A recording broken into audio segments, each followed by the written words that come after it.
भारत परिषद का सदस्य बन गांव सरकार लागू कराने के लिए नौजवानों ने लिया संकल्प।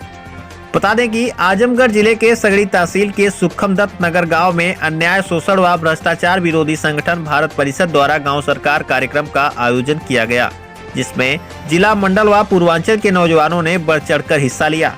कार्यक्रम की अध्यक्षता बैजनाथ राव वास्तविक व संचालन राजेश यादव ने किया। कार्यक्रम को संबोधित करते हुए भारत परिषद संगठन के प्रदेश महासचिव बेचू यादव ने कहा कि गांव की गुलामी तोड़ने के लिए आज नौजवानों को आगे आना होगा। जब जब देश में नौजवानों, किसानों ने अंगड़ाई ली, तब तब देश में व्यवस्था परिवर्तन हुआ है।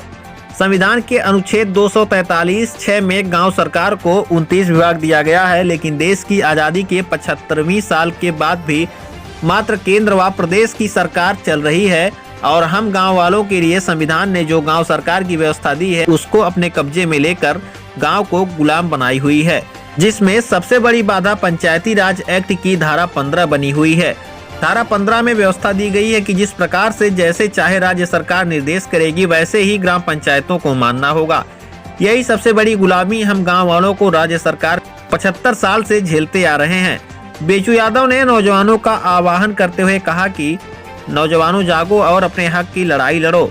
जब संविधान ने ग्राम पंचायतों को स्वतंत्र इकाई मानकर केंद्र व प्रदेश सरकार जैसी गांव सरकार को व्यवस्था दी है, तो संविधान का 73वां संशोधन कर धारा 15 क्यों बढ़ाया गया? धारा 15 समाप्त हो और गांव सरकार लागू करने की सरकार से मांग किया। इस कार्यक्रम में विशिष्ट अतिथि के रूप में पहुंचे अजमतगढ़ ब्लॉक प्रमुख प्रतिनिधि मनीष मिश्रा ने कार्यक्रम में उपस्थित सभी नौजवानों व क्षेत्रवासियों का अभिनंदन करते हुए कहा कि भारत परिषद संगठन के क्रांतिकारी साथी हमेशा अन्याय, शोषण व भ्रष्टाचार के विरुद्ध लड़ाई लड़ते चले आ रहे हैं। मेरे लिए कोई सहयोग हो तो संगठन के साथ हमेशा खड़ा रहूंगा। आइए सुनाते हैं मीडिया से बातचीत करते हुए भारत परिषद के प्रदेश महासचिव बेचू यादव ने क्या कुछ कहा। आजमगढ़ से आदर्श श्रीवास्तव के साथ कैमरामैन मोहम्मद आसिम की रिपोर्ट। मेरा नाम बेचू यादव, मैं एक समाजसेवी संगठन भारत परिषद का प्रदेश महासचिव हूँ। आज किस तरह के यहाँ पे कार्यक्रम कर रहे हैं? देखिए, कार्यक्रम तो जैसे यह है कि पहला भारत परिषद संगठन के पदाधिकारियों का ये चयन का कार्यक्रम था कि नए सिरे से पदाधिकारियों का चयन किया गया है, जिसमें काफ़ी संख्या में हर क्षेत्र से लोग भारत परिषद की सदस्यता ग्रहण किए हैं, पदाधिकारी बने हैं और नई ऊर्जा के साथ कार्य करने का अपना आह्वान किया है।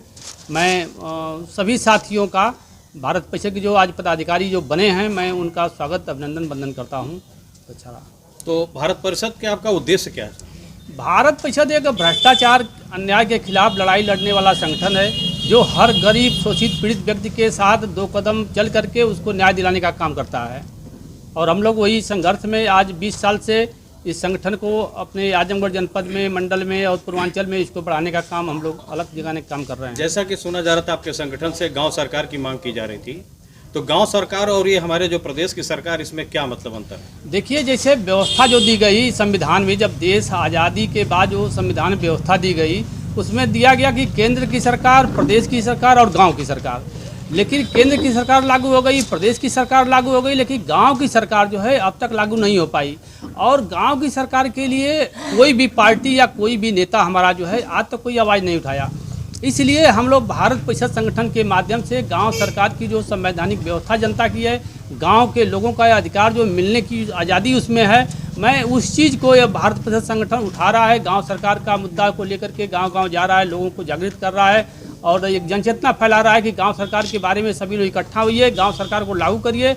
जब हमारी गांव सरकार लागू हो जाएगी तो गांव में ही हमारी सारी सुख सुविधा हो जाएगी। उसमें गांव में सेक्रेटरी हमारा रहेगा, उसमें दरोगा रहेगा, उसमें सिपाही रहेगा, लेखपाल रहेगा, कोर्ट बनेगी, थाना बनेगा, यानी सारी सुविधा जो है कि गांव में हो जाएगी।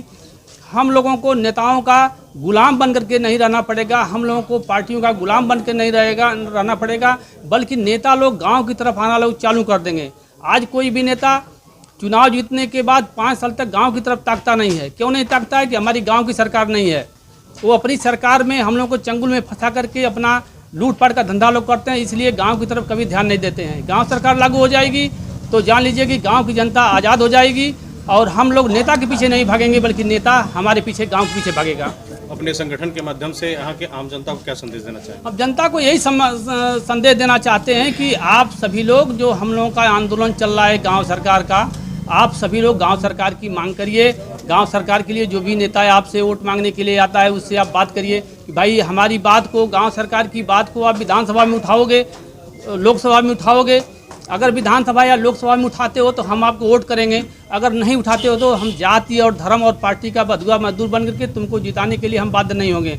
हम अपने मनमर्जी का जो है कि अपना जमीनी नेता तैयार करेंगे जो हमारी गांव सरकार की बात को लेकर के विधानसभा में दहाड़ेगा और लोकसभा में दहाड़ करके गांव सरकार को लागू करवाएगा। ऐसे नेताओं को हम वोट करने का काम करेंगे, यही हम जनता से अपील करते हैं। तक ले आपके संगठन में कितने लोग इसमें जुड़ने के लिए तो 10-20 हज़ार लोग जुड़ चुके, पूरे प्रदेश में लोग जुड़ चुके हैं, जो मतलब बहुत एक्टिव ढंग से काम लोग कर रहे हैं। वैसे जुड़ने के लिए काफ़ी लोग जुड़े हैं, लेकिन 20 हज़ार लोग तो बहुत एक्टिव ढंग से पूरे प्रदेश में लोग लगे हुए हैं। गांव सरकार के मुद्दे को लेकर गांव लोग चला रहे हैं लोग। आज कितने लोगों को जोड़ा गया है? आज कल के में तो सैकड़ों लोगों को जोड़ा गया है।